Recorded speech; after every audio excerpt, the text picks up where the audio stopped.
Welcome friends, आज हम पढ़ेंगे घन और घनमूल के बारे में। तो चलिए शुरू करते हैं। फ्रेंड्स, हमें सबसे पहले यह पता होना चाहिए कि घन और घनमूल क्या कहलाता है। जैसे जब किसी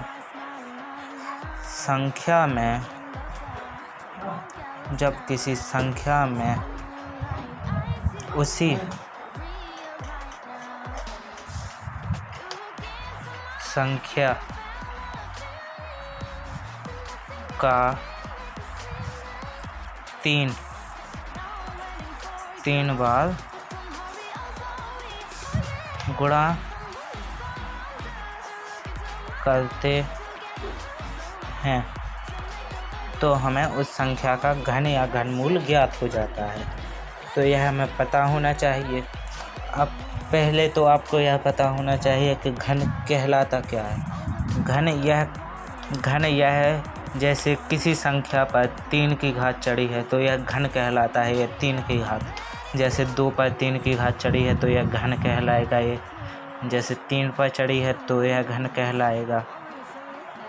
और इस परिभाषा का अर्थ यह है कि जब किसी संख्या का उसी संख्या में 3 बार गुणा करते हैं, जैसे कि यह एक संख्या है, इसी संख्या में 1 का 3 बार गुणा करेंगे, 1 का ही ये 3 बार गुणा हो गया तो 1 ही आएगा। वैसे ये 2 का है, 2 में गुणा करेंगे 3 बार, 2 × 2 × 2 × 8 ऐसे ही आएगा। अब जैसे हम 3 का घन 3 है, वैसे ही हम 3 × 3 × 3 = 27 ऐसे ही हमको सारे करना है। अब हम इसमें 2 विधियों से करेंगे इसे। एक वह विधि है जिस विधि से सभी लोग हल करते हैं, और एक वह विधि है जिसके द्वारा आसानी से निकाल सकते हैं। मतलब यह शॉर्ट ट्रिक है दूसरी वाली, और यह आसान तरीका भी है एक, जिसे हम आसानी से निकाल सकते हैं। तो पहले तो हमें यह पता होना चाहिए 1 से 20 तक के घनमूल। जब यह ट्रिक काम करेगी दूसरी वाली, तो पहले हम 1 से 20 तक के घनमूल सीख लेते हैं। आप भी सीखते जाइए साथ में, मैं लिखते जाता हूँ, आप सीखते जाइए साथ में। जैसे यहाँ तक एक तो लिख ही दिया था। अब 4 का घनमूल होता है 4 × 4 = 64। 5 का होता है 5 × 5 × 5 = 125। ऐसे ही हम 6 का लिखेंगे। गलती से मैंने 3 की जगह 5 लिख दिया गलती से, आप गलती मत करना। यहाँ पर 6 की घात 6 पर भी 3 वो चढ़ेगा। वैसे ही 6 × 6 × 6 होगा = 216। ऐसे ही हम और भी लिखते जाएंगे। 6 का हो गया, 7 का लिखेंगे। वैसे ही 7 × 7 × 7, तो इसका होता है 343। अब हम 8 का लिखेंगे। 8 का होता है 8 × 8 × 8, तो इसका होता है 512। चलिए नेक्स्ट पेज पर चलते हैं।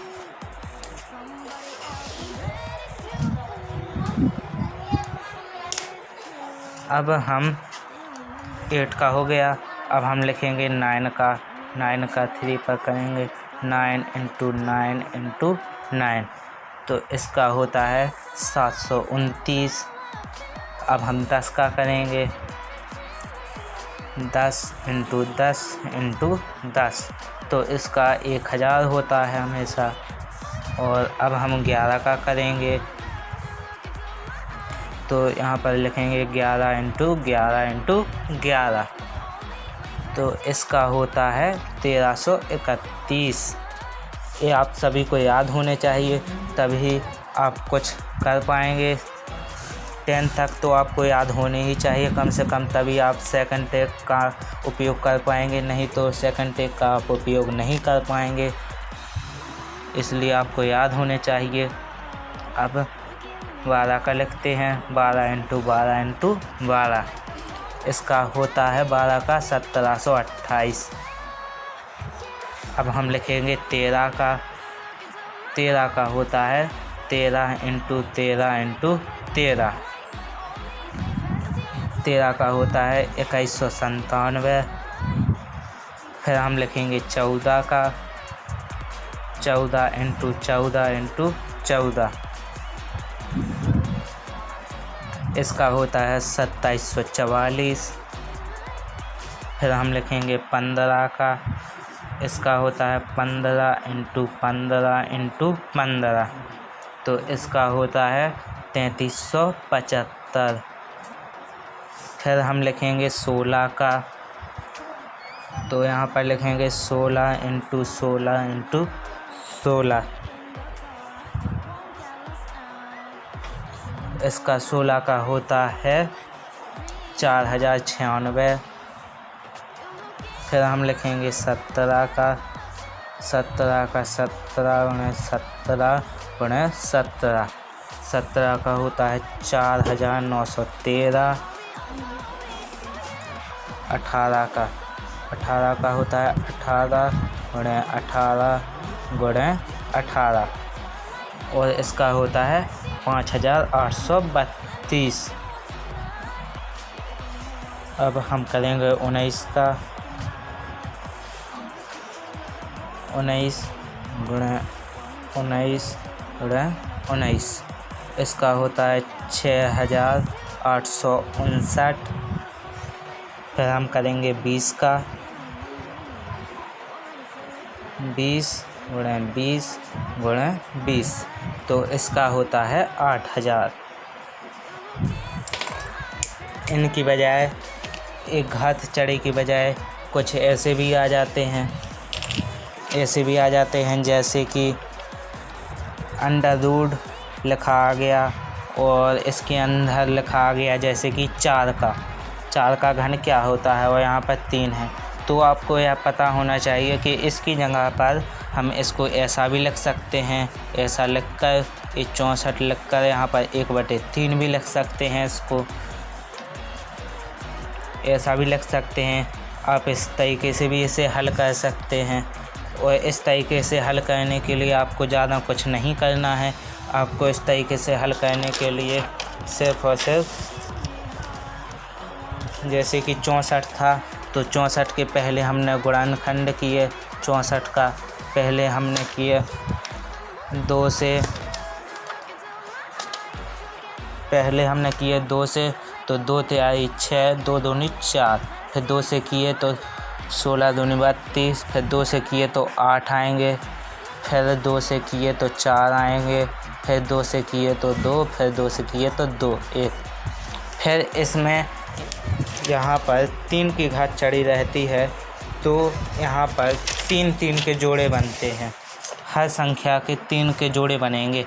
जैसे कि यहाँ पर है तो यहाँ पर 64 के ए हैंगे, 64 अंक है, तो 64 के जोड़े बनेंगे, तो 2 × 2 × 2, यहाँ पर 3 के जोड़े, ये 3 का जोड़ा हो गया, ये 3 का जोड़ा हो गया। वैसे यहाँ पर 3 और लिखेंगे तो ये जोड़ा बन गए, 2 जोड़ा बन गए, तो एक यहाँ पर से 2 आ जाएगा, एक यहाँ पर से 2 आ जाएगा, तो 2 दूनी 4, तो आपका आंसर आ गया 4। इसका आंसर है 4। तो 64 का घनमूल क्या होगा? 4। ऐसे ही आप कह सकते हैं सारे। 64 का घन 4। अब आप इसे सीखने के लिए हम अब आपको 2 विधि बताएंगे। पहली विधि है गुणनखंड विधि, जिस विधि से अभी हमने हल किया है इन्हें हल किया है। तो पहले हेडिंग डाल लेंगे हम गुणनखंड विधि। पहले हम हेडिंग डाल लेंगे गुणनखंड विधि। गुणनखंड विधि डाल ली हमने हेडिंग। अब गुणनखंड विधि में हमें जैसे कि मिल गया है जैसे कि हमें पहला क्वेश्चन मिला है, पहला है 9261, पहला है 9261 क्वेश्चन। जैसे एक क्वेश्चन है 9261, इसके आपको बताना है, इसका घन बताना है कितना होगा इसका। तो इसको हम ऐसे हल करेंगे, जो 3 है इसकी जगह इसे हम बोलते हैं घनमूल बोलते हैं इस 3 को हम। तो बस हमें यहाँ पर इसके गुणनखंड करने हैं 9261 के। तो 9261 के हम गुणनखंड करेंगे, तो पहले हम इसे 3 से विभाजित करेंगे तो 9, तो इसका आ जाएगा 3087। फिर हम इसे फिर से 3 से करेंगे तो इसका आ जाएगा 1029। फिर हम इसे फिर से 3 से करेंगे तो इसके आ जाएंगे 343। फिर हम इसे 7 से करेंगे तो इसका 49 आ जाएगा। फिर हम 7 से करेंगे इसे तो फिर 7 आ जाएगा। फिर 7 से करेंगे तो 1 आ जाएगा। तो इसके कितने बनने, इसको यहाँ पर अंडर रूट में लिखते हैं, मैं ध्यान भूल गया अभी थोड़ी देर पहले। तो यहाँ पर लिखेंगे, यहाँ पर रूट में लिखेंगे, जैसे ये 3 के जोड़े बन गए, 3 के जोड़े बन गए 3, और यहाँ पर एक 7 का जोड़ा बन गया, यहाँ पर 3 का जोड़ा बन गया। तो 3 × 3 × 3 × 7 × 7 × 7। तो यहाँ पर 3 के जोड़े बन गए, जो हमें 3 के जोड़े ही बनाने पड़ते हैं, क्योंकि यहाँ पर जब 3 लिखा रहता है तो हमें 3 के जोड़े बनाना पड़ता है। 4 लिखा रहता है तो हमें 4 के जोड़े बनाना पड़ता है। 5 लिखे रहते हैं तो 5 के जोड़े बनाना। तो यहाँ पर हम 3 के जोड़े बना रहे हैं, तो हमारे पास 3 है, 3 है और 3 बार 7 है। तो एक जोड़ा 3 का बन जाएगा, एक जोड़ा 7 का बन जाएगा। तो यहाँ पर हम लिखेंगे 3 × 7, तो 7 × 21। तो 1 किसका हैगा, 21 का है ये घन। तो 21 इसका आंसर आ गया। वैसे ही अब हम नेक्स्ट देखेंगे, दूसरा इसका क्वेश्चन है 19683। अब हम यहाँ पर 3 घात चढ़ी है, एक क्वेश्चन है 19683। अब इसके भी हम वैसे ही करेंगे जैसे हमने पहले किया था। पहले हम इसके गुणनखंड करेंगे 19683 के, फिर हम इसे 3 से भाग देंगे तो पहले आएगा 65 61। फिर हम इसे 3 से भाग देंगे, 3 से भाग देंगे तो फिर आएगा 21 87। फिर हम इसे 3 से भाग देंगे तो 729 आएगा। फिर हम इसे 3 से भाग देंगे तो आएगा 243। फिर हम इसे 3 से भाग देंगे तो आएगा 81। फिर हम इसे 3 से भाग देंगे तो 27 आएगा। फिर हम 3 से भाग देंगे इसे तो 9 आएगा। फिर हम 3 से इसे भाग देंगे तो 3 आएगा। फिर हम 3 से देंगे तो 1 आएगा। इस तरह हमारे जोड़े बन गए 1 2 और ये 3 जोड़े बन गए हमारे यहाँ पर। तो 9 है 3, 1 2 3 4 5 6 7 8 और ये 9 बन गए। ये 3 के जोड़े बन गए। तो 3 × 3 × 3, 3 तक 9, 9 3 27 आ गया इसका आंसर। तो ये किसका है, 27 का है। ये 27 का है 19683। ये 27 का घन है 19683। अब ऐसे ही हम नेक्स्ट क्वेश्चन देखेंगे। चलिए फ्रेंड्स, अब हम दूसरे टैग के वो चलते हैं जिसका नाम है शॉर्ट टैग विधि। इसे हम शॉर्ट टैग विधि कह सकते हैं।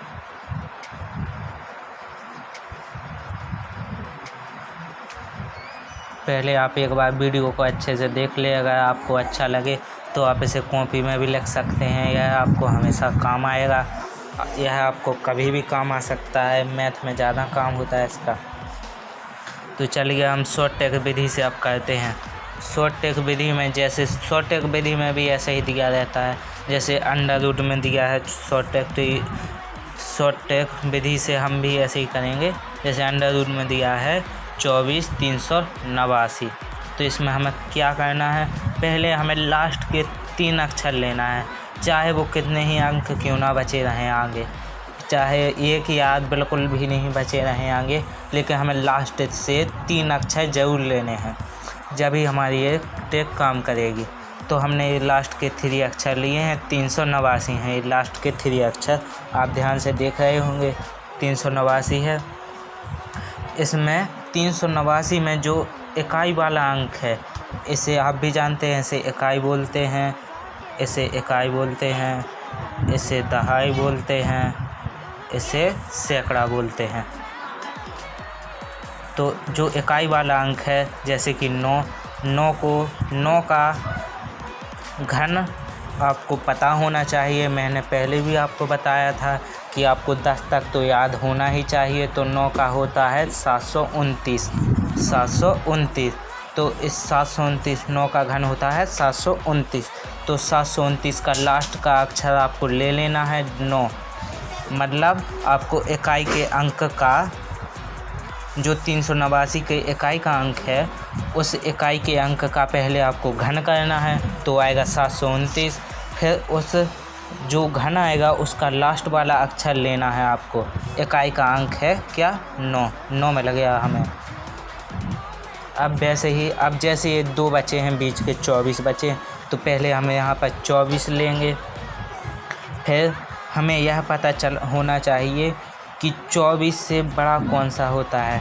जैसे कि 3 का होता है कितना? 27 होता है। पहले हमें इस साइड लिखने हैं बड़ा वाला, जो 24 से बड़ा है जो, और इस साइड लिखना हमें 24 से छोटा वाला। यहाँ पर हम लिखेंगे 24 से छोटा वाला। तो यहाँ पर हम लिखेंगे 3 का घन, क्योंकि 3 बड़ा होता है, 3 का घन बड़ा होता है 24 से, क्योंकि 3 का घन होता है 27। आपको भी पता है 27 होता है 3 का घन। और इस साइड लिखेंगे हम 2 का घन। 2 का घन होता है 8। आपको पता है 2 का घन 8 होता है। तो इस साइड 2 का घन लिखेंगे, इस साइड 3 का घन लिखेंगे, क्योंकि 24 से हमें इस साइड बड़ी वाली संख्या चाहनी है। जो 24 है उससे 24 से हमें बड़ी संख्या चाहनी है, जो किसी भी घन में आ रही हो। जैसे 24 है तो 24 के से बड़ी संख्या 3 में आ रही है, 2 में तो आ नहीं रही, 3 ही में आ रही। 3 का 27 होता है, क्योंकि इसलिए 3 ही में आ रही 24 वाले, 24 से बड़ी संख्या। और 24 से छोटी संख्या 2 में आ रही, क्योंकि 2 का घन होता है 8, इसलिए 24 से छोटी आ रही 2 में। तो इसलिए हम यहाँ पर लेंगे जो छोटा वाला होता है उसको हमें लेना है। छोटा वाला कौन है? 2। तो हमने 2 को ले लिया और यहाँ से इकाई के अंक को ले लिया, 9 आ गया। तो इसका आंसर हो गया 29। आपको फिर से समझ लेंगे, हम इसे फिर समझ लेंगे। हम इसे फिर से समझ लेंगे। अब आपको पहली बार में नहीं आया होगा समझ में, ये थोड़ी सी 1-2 बार में आती है समझ में ये विधि। अब जैसे हमें दिया है, लूड में दिया है हमें 50,653, हाँ 50,653 दिया है लूड में। अब आपको ध्यान से आप खुद थोड़ा सा सोचिए और बताइए इसे कैसे हल करना है। पहले हम लेंगे 3 संख्या लास्ट की, 653 आएगा इसमें। इतना तो आ गया आपको समझ में। अब जो इसका इकाई वाला अंक है, ये इकाई वाला अंक है 3। अब हम इस इकाई वाले अंक 3 का घन करेंगे, तो आएगा क्या? 27 आएगा। आपको भी पता है 27 आएगा इसका। फिर अब इस 27 में से हमें इकाई का अंक निकाल लेना है। 27 में से इकाई का अंक निकालने पर हमें 7 मिलेगा। तो हमें 7 मिलेगा इकाई का अंक निकालने पर। हमने इकाई का अंक निकाल लिया, इकाई का अंक मिल गया हमें क्या? 7। तो इस तरीके से हमें इकाई का अंक भी मिल गया 7। अब वैसे ही अब ये 50 बचे हमारे पास, तो हमने यहाँ पर ये 50 लिखे। अब 50 से बड़े किस घन में आते हैं? 50 से बड़ी संख्या किस घन में आती हैं? 50 से बड़ी संख्या आती हैं 4 के में, क्योंकि 4 का घन होता है 64। और फिर यहाँ पर लिखेंगे हम 3, क्योंकि 3 का घन होता है 27। आपको भी पता है 4 का घन होता है 64, जो इससे बड़ा है। इस साइड बड़ा लिखना है हम लोगों को, इस साइड बड़ा लिखेंगे हम इस साइड, और इस साइड लिखेंगे हम छोटा।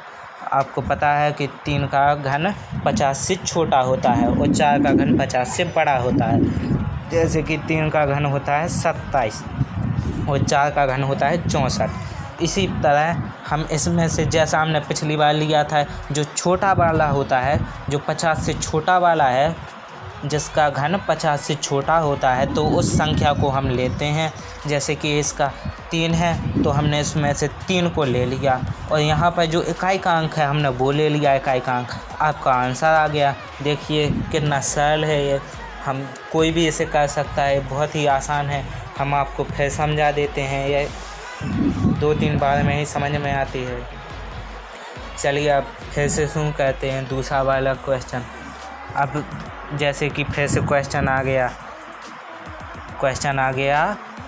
15,625 आ गया क्वेश्चन। इसका 3 वहाँ पर चढ़ा है रूल पर घात। अब हमें यहाँ पर क्या करना है, यहाँ पर लास्ट के लेना है 3 अक्षर।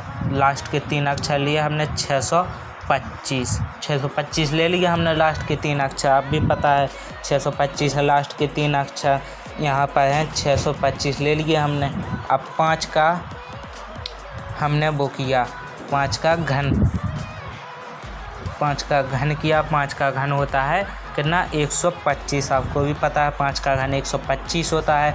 अब 125 का अब हमें इकाई का अंक ले लेना है। 125 का इकाई का अंक है 5, तो 5 ले लिया हमने इकाई का अंक। इकाई का अंक क्या है, इकाई का अंक है 5।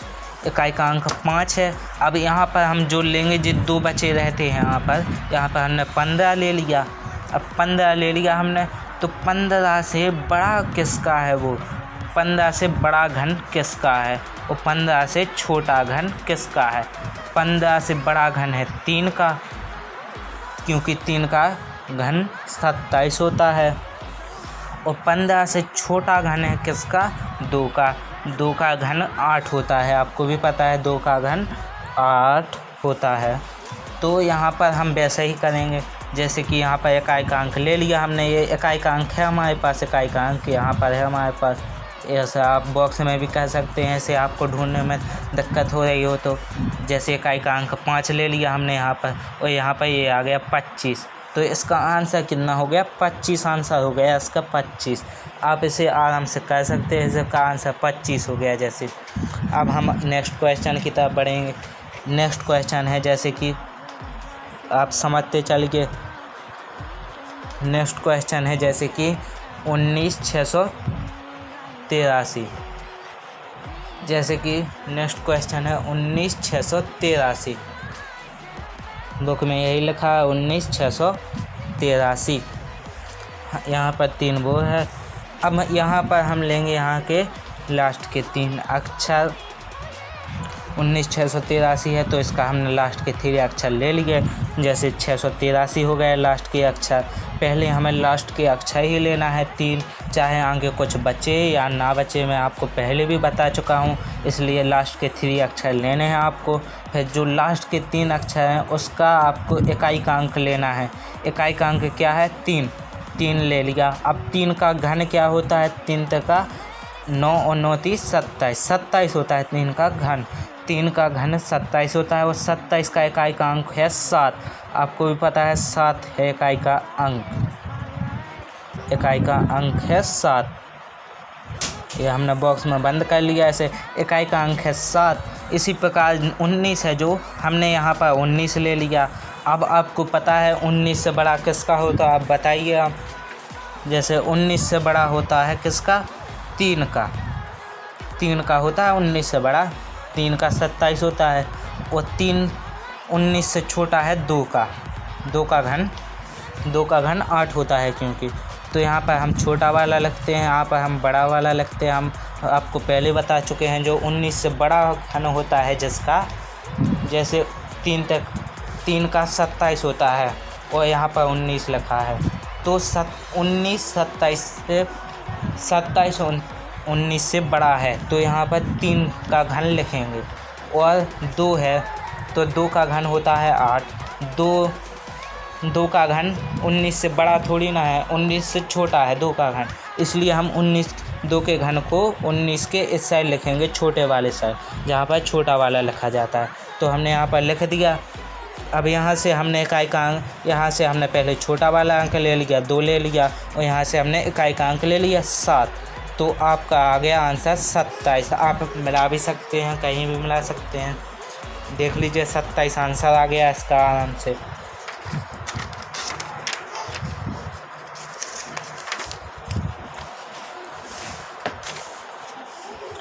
अब हम एक बार और रिवाइज कर लेते हैं। जैसे कि पहले हमने गुणनखंड विधि सीखी थी।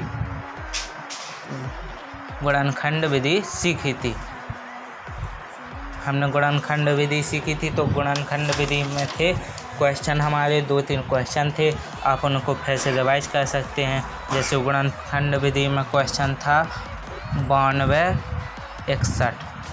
तो इस यहाँ पर 3 चढ़ा था, 3 की घात थी। तो यहाँ पर हम पहले इसके गुणनखंड कहते हैं 92 61। फिर हम इसे 3 से काटेंगे तो 3087 आ जाएगा इसका आंसर। फिर हमने ऐसे 3 से काटेंगे तो इसका आ जाएगा 1029। फिर हम ऐसे 3 से काटेंगे तो इसका आ जाएगा 343। फिर हम ऐसे 3 से काटेंगे तो 49 आ जाएगा। फिर हम इसे 7 से काटेंगे तो 7 आ जाएगा, और फिर 7 से करेंगे तो 7 आ जाएगा। तो हमें इसमें 3-3 के जोड़े बनाने पड़ते हैं गुणनखंड विधि में। तो ये गुणनखंड विधि हमारी गुणनखंड विधि है।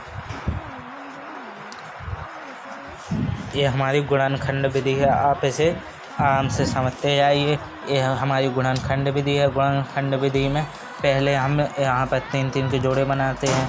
तो 92 61 के आगे लिख देंगे हम 3 × 3 × 3 × 7 × 7 × 7। तो यहाँ पर 3-3 के जोड़े बना लिए, 3 का जोड़ा बना लिया, एक 7 का 3 का जोड़ा बना लिया। तो यहाँ से 1 3 यहाँ से निकाले आएगा, 1 7 यहाँ से निकाले आएगा। अब यहाँ पर हम करेंगे 3 × 7 21 आ जाएगा इसका आंसर। आप मिला सकते हैं, 21 इसका आंसर है। अब हम नेक्स्ट क्वेश्चन की तरफ बढ़ते हैं। अब यहाँ पर हम नेक्स्ट क्वेश्चन हम एक बार शॉर्ट ट्रिक विधि का एक और क्वेश्चन रिवाइज कर लेते हैं एक बार, जिसमें आपको प्रॉब्लम ना हो, ताकि आपको कोई प्रॉब्लम ना हो, आप इसे आसानी से कर सकें और आपको कोई प्रॉब्लम ना हो। इसलिए हम आपको 2-2 3-3 बार इसीलिए समझा रहे हैं। जैसे एक क्वेश्चन था शॉर्ट ट्रिक विधि का 50 653। तो हमने इसके लास्ट के 3 अंक ले लिए, 653 ले लिया हमने। अब 653 का हमने इकाई का अंक ले लिया। 653 का इकाई का अंक क्या है 3 का, और घन क्या होता है 27। इसी प्रकार हमने आपके 27 का हमने इकाई का अंक ले लिया 7। फिर यहाँ से हमने 50 लिए। 50 से बड़े कौन कौन से होते हैं? देखिए 3 तो होता नहीं है, 4 का घन होता है, क्योंकि 4 का घन होता है 64। तो यहाँ पर हम लिखते हैं बड़ा वाला। आपको पता है, हम पिछली बार भी बता चुके हैं। यहाँ पर हम बड़ा वाला लिखते हैं। तो यहाँ पर हम 4 का घन लिखेंगे, और इस साइड लिखेंगे हम छोटा वाला। तो यहाँ पर हम लिखेंगे 3 का घन, क्योंकि 3 का घन होता है 27, और 27 50 से छोटा है। तो पहले हम छोटे वाले को लेंगे। छोटे वाले का 3 है, और यहाँ पर इसका 7 हो गया। तो इसका आंसर आ गया 37। आप मिला सकते हैं, 37 है इसका आंसर। और आप इसे नोट करना चाहें तो नोट भी कर सकते हैं, आपको काम आएगा बाद के लिए भी।